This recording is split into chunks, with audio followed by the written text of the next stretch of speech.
काम की चीज है, ये मेरे बिजनेस में भी मुझे मदद करेगी, मेरे उन कार्यों में भी मेरी मदद करेगी, है ना।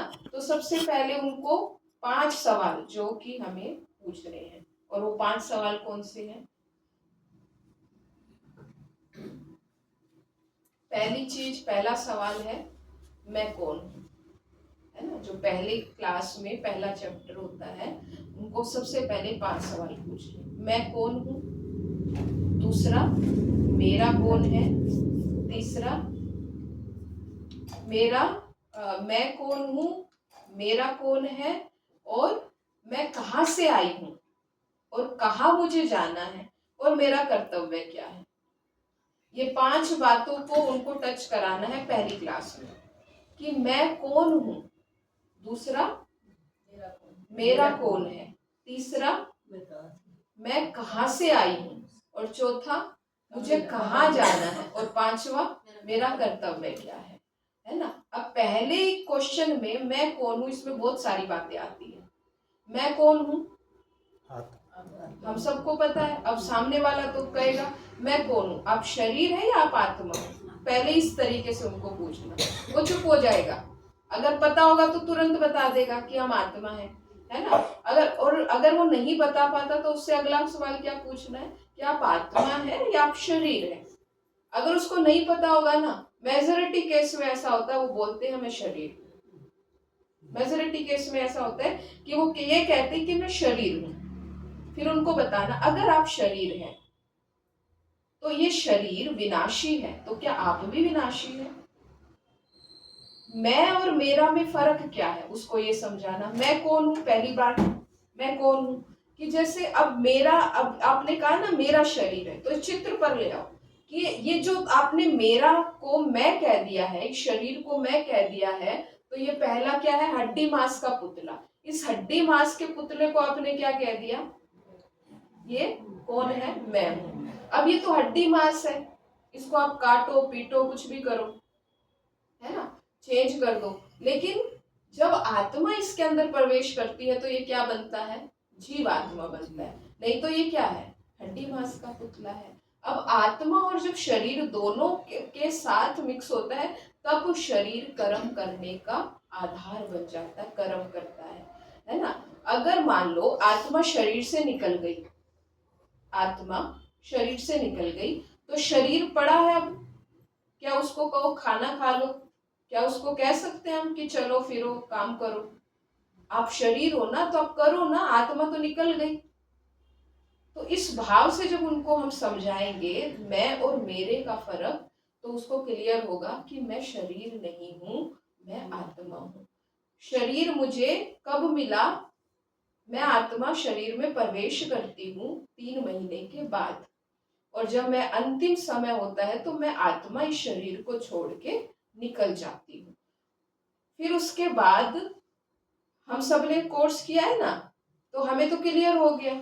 लेकिन उसको ऐसे समझना इसको कुछ भी नहीं पता, है ना। कई बार हमें लगता है कि ये तो सब कुछ जानता है, ये तो मुझसे ज्यादा इंटेलिजेंट है, ये बहुत ज्यादा पढ़ा लिखा है, और हम थोड़े से घबरा जाते हैं कैसे इनको कोर्स कराएंगे। होता है ऐसा, या कराया नहीं ना कभी कोर्स, लेकिन होगा ऐसा अगर आपके सामने कोई आ जाए। लेकिन आपको नशा किस बात का होना चाहिए, मैं किसका ज्ञान सुना रही हूँ, इसे सामने वाली आत्मा को कुछ नहीं पता।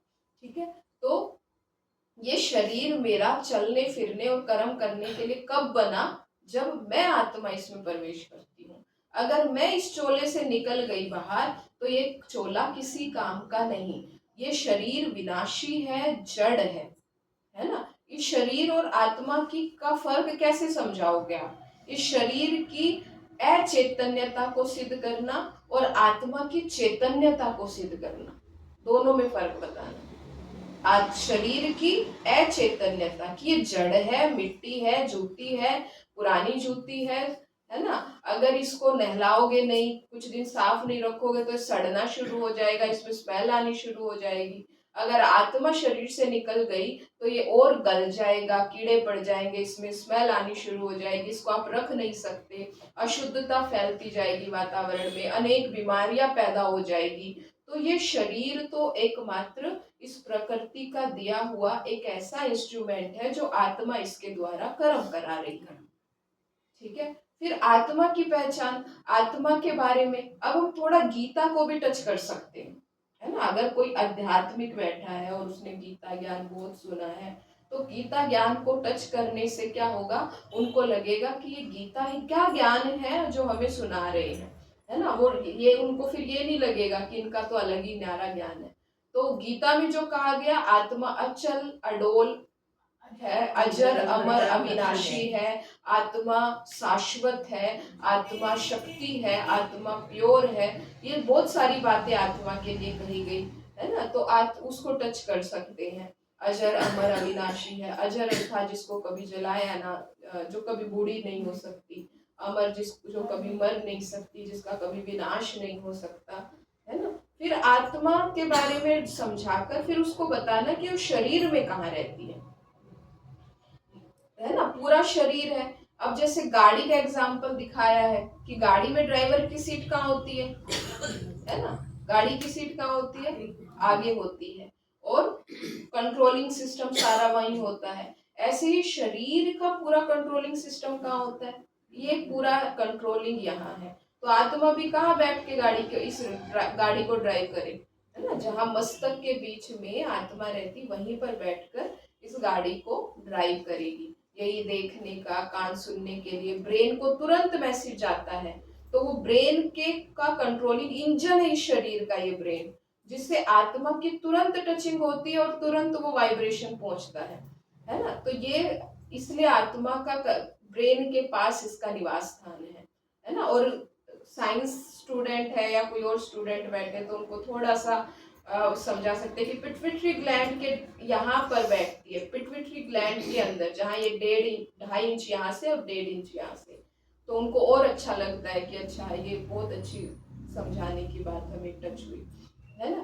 तो ये बता सकते हैं कि गाड़ी में जैसे ड्राइवर की सीट फिक्स होती है। एक बार एक माता को कोर्स कराना नहीं आता था ना, तो एक माता ने कहा कि जैसे कोई कोर्स करने के लिए आया, उसने साधारण शब्दों में कहा कि भैया अगर तुमने खुद को आत्मा समझा तो तुम्हें ये गाड़ी मिल जाएगी।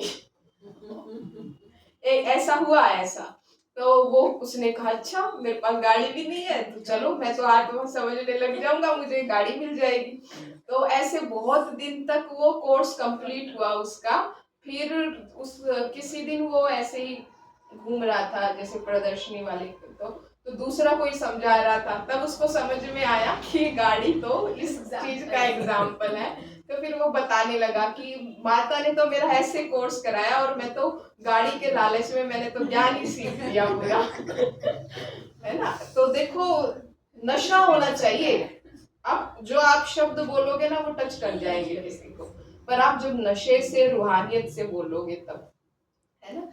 एक भाई ने कहा कि एक भाई ऐसे किसी को लेके आया कोर्स कराने के लिए, उसने उसको कहा भैया देखो दुनिया में पद का पता नहीं, पर यहाँ बड़ा फायदा है ना, आपका व्यापार दिन दुगनी रात चौगुनी तरक्की हो जाएगी, ये कोर्स कर लो आप। सहज शब्द थे, साधारण शब्द थे, दिल को छू गए, है ना, कि ये व्यापार कोई बिरला ही करेगा। उसको बड़ा टच हो गया दिल में, है ना, और वो कोर्स करना उसने शुरू कर दिया, बड़ा अच्छा बच्चा निकला बाबा का, है ना। तो ये चीज, तो ये तो हो गई मोटी मोटी चीज।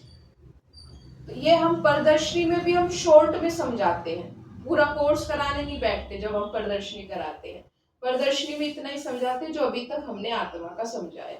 फिर जब पूरी क्लास करने के लिए कोई आता है तो फिर हम और डिटेल में आगे चलते हैं कि आत्मा की 3 शक्ति होती है, मन बुद्धि और संस्कार, है ना। मन बुद्धि और संस्कार, आत्मा की 3 शक्ति। अब मन का काम क्या होता है, उसकी पूरी डिटेल आपको उसको बतानी है। मन का काम होता है सोचने का।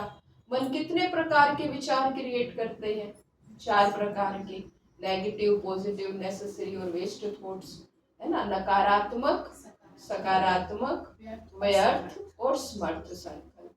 ठीक है। बुद्धि उसका डिसीजन लेती है कि वो कितने क्या क्या चीजें उसने सोची, तो उसमें सब कॉन्शियस माइंड, अनकॉन्शियस माइंड और कॉन्शियस माइंड, 3 माइंड आते हैं बुद्धि के द्वारा। इंटेलेक्ट जो 4 चीजों को सोचती है ना, मन ने क्या क्या सोचा, किस किस तरीके के विचार क्रिएट किए, तो वो conscious mind, subconscious mind, unconscious mind, ये तीन माइंड के द्वारा बुद्धि का निर्णय होता है।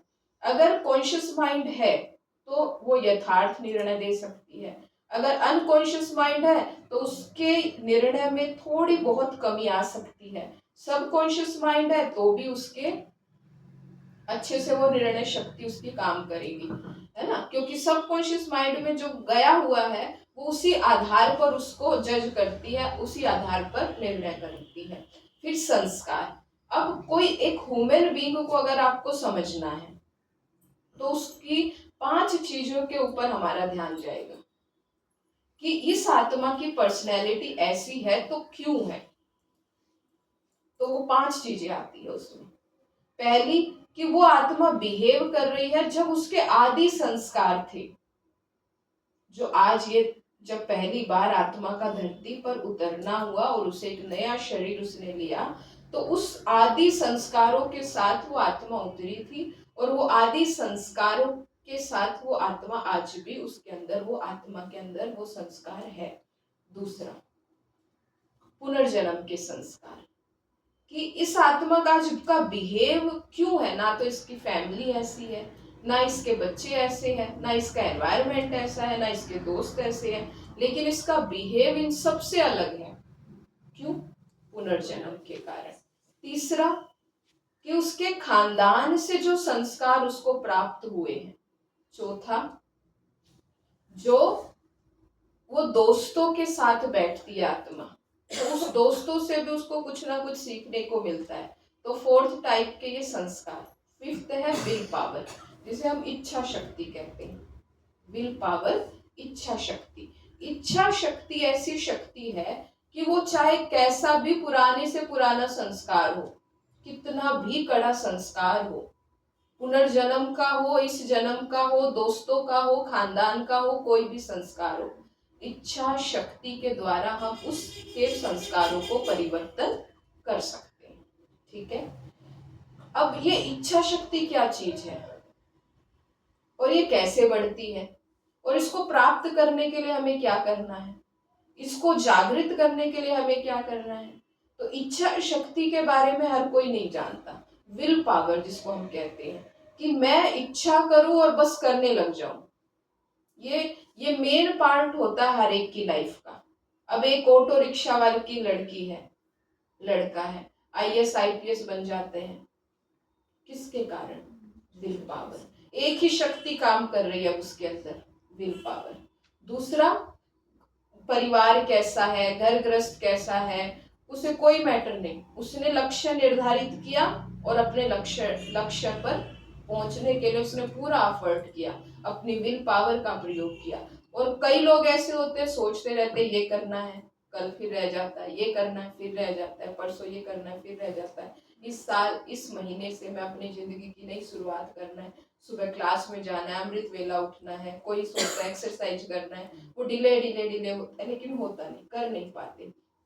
तो उनको कैसे समझाना हमें, क्योंकि वो उनका लक्ष्य होता है सुबह जल्दी उठने का, पढ़ाई करने का, कुछ कोई चीज हैबिट ऐसी है जो बहुत नेगेटिव है उनके अंदर, उसको छोड़ने का। तो इस विल पावर का प्रयोग उनको समझा सकते हैं कि इस विल पावर की शक्ति से आप अपने जीवन को कैसे परिवर्तन कर सकते हो। तो विल पावर की शक्ति उनके जीवन का परिवर्तन करेगी। ठीक है। विल पावर कैसे बढ़ेगी? जितना हम पॉजिटिव एनवायरनमेंट में रहेंगे और अपनी एकाग्रता की शक्ति के साथ हम मेडिटेशन का अभ्यास करेंगे, तब ये विल पावर हमारी इंक्रीज होती चली जाएगी। ठीक है। तो ये मन, बुद्धि और संस्कार के बारे में डिटेल हो गई। फिर आत्मा के 7 गुणों के बारे में, उनको 3 चीजों का फर्क समझाना, किस गाड़ी को क्या चाहिए, शरीर को क्या चाहिए और आत्मा को क्या चाहिए। क्योंकि हमने अपनी पूरी लाइफ गाड़ी को ठीक करने में, शरीर रूपी गाड़ी को ठीक करने में लगाया है, बचपन से लेकर और आज जो भी हमारी उम्र है। क्या हमने एक शरीर के अलावा किसी चीज पर हमारा ध्यान गया? परिवार भी है तो उसका भी क्यों ध्यान गया, लेकिन वो भी तो शरीरधारी है ना। तो इस मिट्टी के शरीर के अलावा हमने कभी और किसी चीज के बारे में सोचा ही नहीं। तो उनको समझाना, गाड़ी को तो डीजल पेट्रोल सीएनजी प्रॉपर उसकी केयरिंग हमने किया, प्रॉपर किया, है ना। और गैराज भी खुले हुए, गैरेज भी खुले हुए, जगह जगह जगह कहीं भी ले जाके गाड़ी को खड़ी कर दे, तुरंत ठीक करके आपके हाथों में वो चाबी पकड़ा देंगे। शरीर है, मेडिकल हॉस्पिटल कितने खुले हुए हैं, शरीर को ले जाओ और जाके इस शरीर को वहां पर खड़ा कर दो, है ना, कि इसमें ये बीमारी है। वो डॉक्टर सीटी स्कैन करेगा, पूरे शरीर के बारे में बता देगा कि आपको क्या बीमारी है, आपको कहाँ दिक्कत है। क्या मन का कोई डॉक्टर है? क्या आत्मा का कोई डॉक्टर है?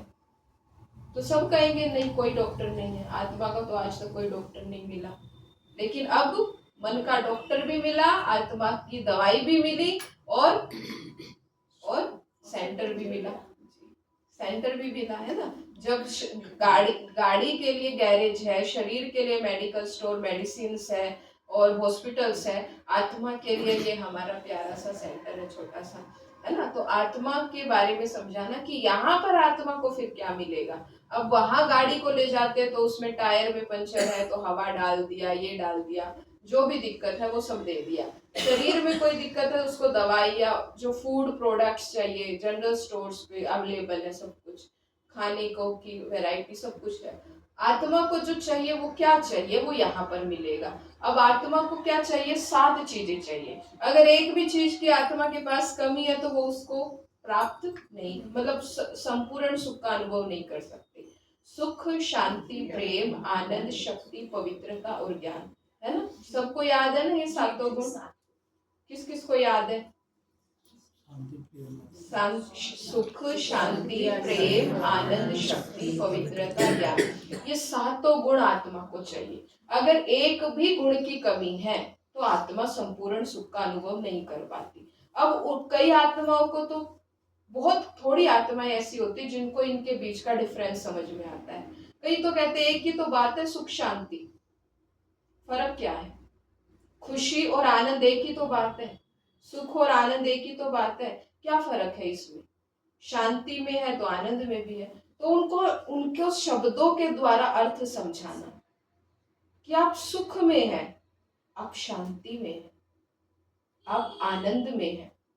हर एक गुण की अलग अलग फीलिंग है, ये एक जैसी नहीं है। अगर आपको सुख दे दिया जाए, बहुत सुख किससे मिलेगा? साधनों से मिलता है। सुख किससे मिलता है? परिवार के संबंधों से मिलता है ना। ये सुख सुख सुविधा के साधन है। शांति किससे मिलती है आपको? एकांत से मिलती है। शांति किससे मिलती है आपको? एकांत से मिलती है, और पीसफुल एनवायरनमेंट में बैठकर आत्मदर्शन करने से मिलती है। अपने आप के अंदर की फीलिंग्स को, जो और अशांति वाली बातें, उनको हटाकर शांत स्वरूप में बैठने से मिलती है। तो जब उनको फर्क समझाते तो उनको बड़ा अच्छा लगता है, अच्छा मुझे तो पता ही नहीं थी ये बात, है ना। तो सुख, शांति, प्रेम, आनंद, शक्ति, पवित्रता। अगर एक भी गुण उसका ना हो और 6 गुण है तो भी कहेगा नहीं, शांति तो चाहिए ना। 6 गुण है, शांति नहीं है, क्या कहेंगे? चाहिए ना शांति। थोड़ा दूसरे को थोड़ा कम कर दो पर शांति थोड़ी दे दो।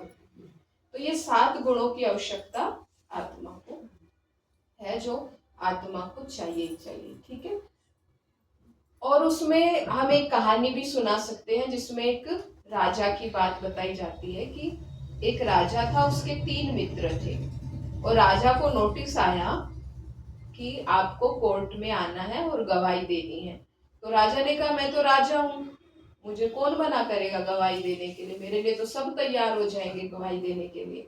तो उसने अपने 3 दोस्तों की लिस्ट निकाली और उसने सबसे पहला, जो सबसे करीब रहते हैं उनके, उससे पूछा क्या आप मेरे साथ कोर्ट में गवाही देने चलोगे? उसने साफ मना कर दिया, तुम भले ही राजा हो, तुम्हारे काम, तुम अपनी गवाही खुद देकर आओ, हम नहीं जाएंगे तुम्हारे साथ। दूसरा दोस्त जो होता है वो कभी कभी या थोड़े समय दूर रहता है पर मोस्टली साथ ही रहते हैं। तो उनसे पूछा तो उन्होंने कहा हम भैया आपको कोर्ट तक छोड़ाएंगे, उसके अलावा हम आपको कुछ भी नहीं दे सकते, आपकी गवाही नहीं दे सकते, आपके कर्म है, आपने जो किया आप खुद भुगतान उसका करो, है ना। फिर उसका बड़ा दिल उदास होता है तो वो तीसरे दोस्त से पूछता है कि तुम चलोगे, जो कि कभी कभी उससे मिलता है, तो उसने बड़ी जल्दी क्या कहा कि हाँ हम चलेंगे।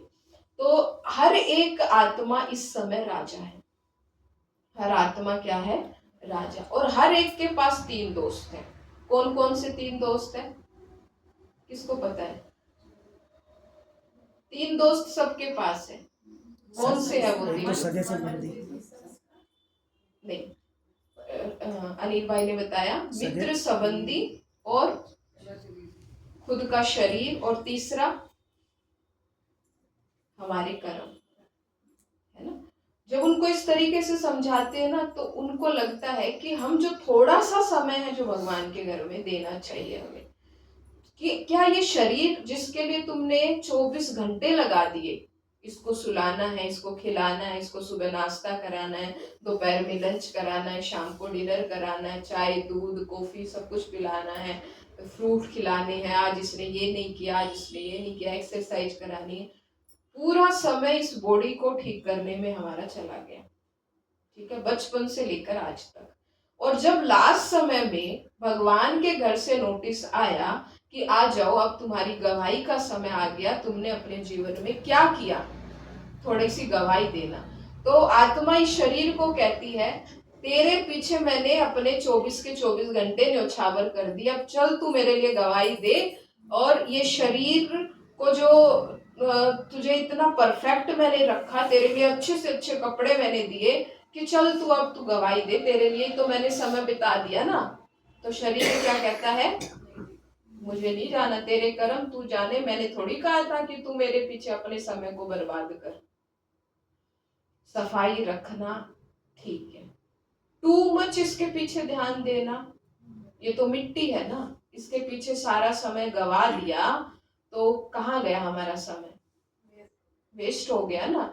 जो मुझे जिस कर्तव्य के लिए मैं आई थी वो कर्तव्य तो मेरा नहीं है ना। तो उनको फिर टच होता है कि हाँ सच में मैं भी तो यही कर रहा हूँ ना अपनी जिंदगी में, मैंने कहा कौन सा अपने आप को समय दिया, इस शरीर के पीछे ही लगे हुए, इसको बढ़िया चेयर पे चाहिए, कुर्सी पे बिठाना है, इसको अच्छी ड्रेस दिलानी है, इसको अच्छा खाना खिलाना है, इसको अच्छे सोफे और फर्नीचर अच्छा प्रोवाइड करना है, इसको तकलीफ ना हो तो बढ़िया सी गाड़ी चाहिए। तो सारी चीजें किसके लिए कर रही हमने, शरीर के लिए किया। फिर दूसरे जो दोस्त, उसने तो मना किया, आत्मा जब जाएगी तो शरीर यही और आत्मा उड़ जाएगी, तो गवाही देने कौन गया, नहीं गया ना ये शरीर। फिर दूसरे जो है वो रिश्ते नाते हमारे संबंधी है, जिनके पीछे कि नहीं नहीं मुझे तो बच्चे को खाना खिलाना है, मुझे तो पति को ऑफिस में भेजना है, मुझे तो ये करना है, तो इसके पीछे वो अपने आप को क्या कर देते हैं, पीछे कर देते हैं। मेरा तो ऑफिस है, मेरा तो ये काम है, मैं नहीं आ सकता, इस समय नहीं आ सकता, मैं कोर्स करने नहीं जा सकता, या मैं किसी मंदिर मस्जिद में थोड़े समय के लिए जाएंगे तो उससे क्या फायदा, उससे तो कुछ नहीं होता। जब कर्मों की गवाही के लिए बुलाया जाएगा तो क्या रिश्ते नाते संबंधी जाएंगे तुम्हारे साथ? अब अगर चोर चोरी करता है और वो कहता है मैं अपने परिवार को भूखा नहीं देख सकता, इसलिए मुझे चोरी करनी पड़ती, मेरी मजबूरी है, कल को जब उसकी गवाही का समय आएगा धर्मराज के पास और कहेगा क्या किया, तो उसके सबसे पहले खाते में क्या दिखाई देगा, चोरी दिखाई देगी। अब उसने वो कहेगा तूने चोरी की, तो वो क्या कहेगा, मैंने अपने परिवार के लिए दिया। तो परिवार को बुलाया जाएगा कि तुम्हारे लिए चोरी की है इसने, तो तुम क्या इसका सपोर्ट करेंगे? इसका कर्म ये जाने, दूसरा भी तो रास्ता चुन सकता था।